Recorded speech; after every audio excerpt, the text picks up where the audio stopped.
Belakangan kemacetan di Jalan TB Simatupang, Jakarta menjadi perhatian publik. Bahkan, saking macetnya, ada yang menyebut dengan jalur macet horor. Gubernur DKI Jakarta Pramono Anung pun mengklaim sudah mengupayakan mengatasi kemacetan ini.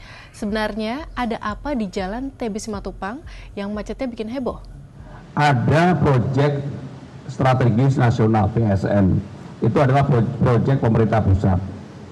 Dan keluarnya memang berkepanjangan. Saya nulis surat kepada pemerintah pusat yang mengkoordinasikan PSN tersebut untuk membantu Jakarta supaya bisa mengurangi kemacetan di TB Simatupang.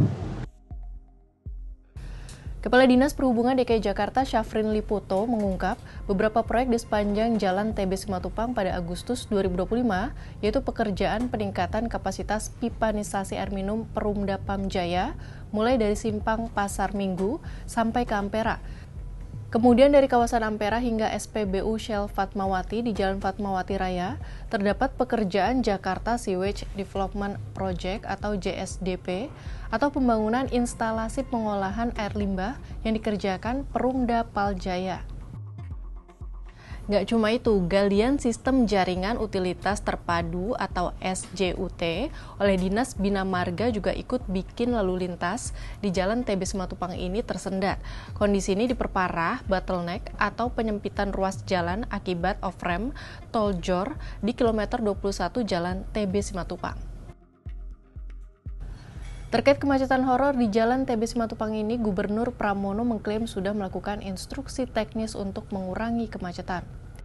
Maka saya sudah perintahkan kepada jajaran Bina Marga, Dinas Perhubungan, Satpol PP, yang pertama saya minta untuk bedeng-bedengnya dikecilin. Nggak seperti sekarang ada yang gede banget. Bahkan ada yang ekskavatornya ada, kemudian ada alat kecil di sampingnya. Nggak bisa, harus ini. Dan saya akan secara khusus menulis surat kepada pemerintah pusat yang mengkoordinasikan PSN tersebut untuk membantu Jakarta supaya bisa mengurangi kemacetan di TB Simatupang. Sedikit menjejak ke belakang, ternyata Jalan TB Simatupang memiliki sejarah yang panjang. Jalan TB Simatupang tidak bisa dilepaskan dari perjalanan panjang Jakarta sebagai ibu kota sejak 1950.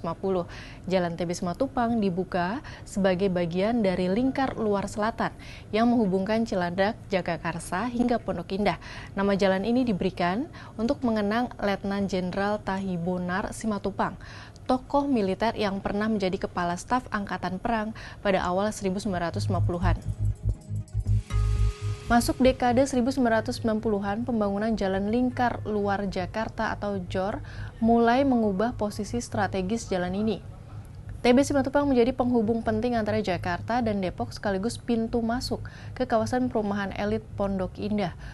Meski volume kendaraan tahun 1990-an bertambah, luas jalan ini masih mampu menampung karena kepemilikan mobil belum semasif saat ini. Pada era 2000-an, wajah TB Simatupang berubah drastis. Kawasan yang tadinya semi perumahan berkembang menjadi koridor bisnis baru yang disebut sebagai Segitiga Emas Selatan setelah Sudirman Tamrin Kuningan.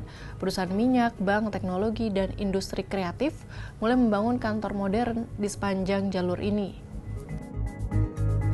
Bertambahnya aktivitas di sepanjang Jalan TB Simatupang membawa konsekuensi berat, apalagi kapasitas jalan tidak pernah diperluas secara signifikan untuk menampung pertumbuhan kendaraan yang melintasi jalur ini. Ketidakseimbangan menjadi akar dari persoalan kemacetan yang kian hari kian parah. Sahabat Kompas, apakah instruksi teknis Gubernur Pramono bisa efektif mengurangi kemacetan di Jalan TB Simatupang?